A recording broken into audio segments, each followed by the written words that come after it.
Shrimad Bhagavad Gita chapter 16 verse 20 16.20 आसुरीं जोनिमापन्ना मूढ़ा जन्मनि जन्मनि मामे प्रापैव कौन्तेय ततो जन्त्यधमागतिम् आसुरीं जोनिमापन्ना मूढ़ा जन्मनि जन्मनि माम प्रापैव कौन्तेय ततो जन्त्यधमागतिम् आसुरीं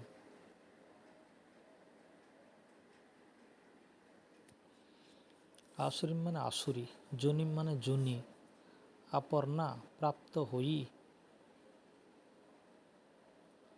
मूढ़ा माने मूर्ख, मूढ़ मूर्ख जे निर्बोध, जन्मनि जन्मनि जन्म जन्मांतरे, जन्मनि जन्मनि जन्म जन्मांतरे माम माने मते अप्राप्य प्राप्त न हुई एव निश्चित भावे कौन्तेय हे कुंती पुत्र तत तत्परे जानती माने जाए अधमाम अधम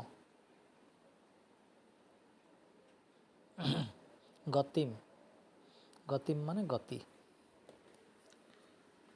आसुरीं जोनिमापन्ना मूढ़ा जन्मनि जन्मनि माम प्राप्यैव कौन्तेय ततो जन्त्यधमागतिम्।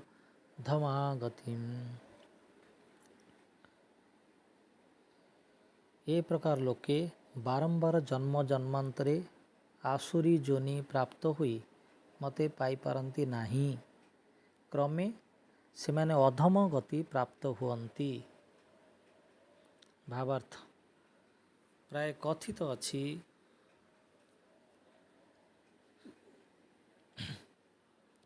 भगवान अत्यंत दयालु, से करुणा सिंधु दया सागर, किंतु एठारे जना जाउछि जे से असुर मानक प्रति दयालु नुहंती।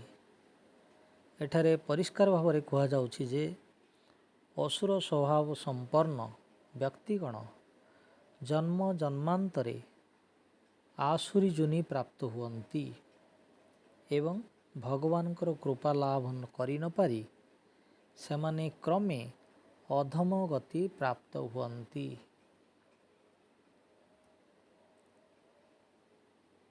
आसुरां जोनिमापन्ना मूढ़ा जन्मनि जन्मनि माम प्राप्यैव कौन्तेय ततो जन्त्यधमागतिम्।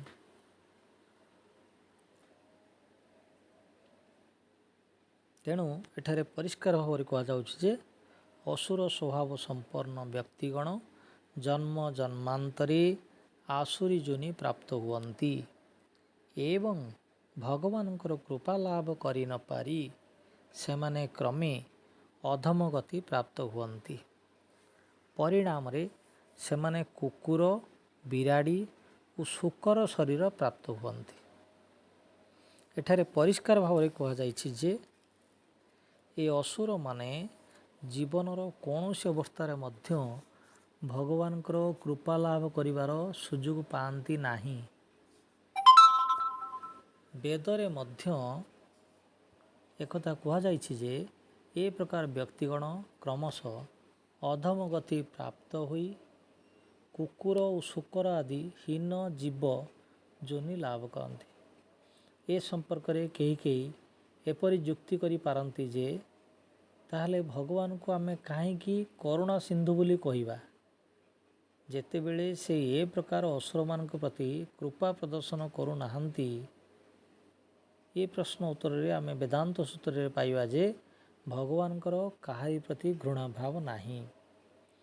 असुर मानकु अधम गति देवा बा नीच जोनि प्राप्त कराइबा तांकर कृपार अन्य एक दिग अटे। बेले बेले से असुर मानकु बद्ध करती। ए प्रकार हत्या मध्य सेमानक पक्षरे मंगलजनक अटे, कारण वैदिक साहित्य रे आमे देखिबा को पाऊ ଯେ ଭଗବାନଙ୍କ ହାତରେ ମରେ, ଯେ ଭଗବାନଙ୍କ ହାତରେ ମରେ ସେ ମୁକ୍ତ ହୋଇଯାଏ। ରାବଣ, କଂସ, ହିରଣ୍ୟକଶିପୁ ଆଦି ଅନେକ ଅସୁରଙ୍କ ଜୀବନରେ ଏହାର ଉଦାହରଣ ଦେଖିବାକୁ ମିଳେ। ଏମାନଙ୍କୁ ବଦ୍ଧ କରିବାକୁ ଭଗବାନ ବିଭିନ୍ନ ଅବତାର ଗ୍ରହଣ କରିଛନ୍ତି। ତେଣୁ ଏହି ପ୍ରକାର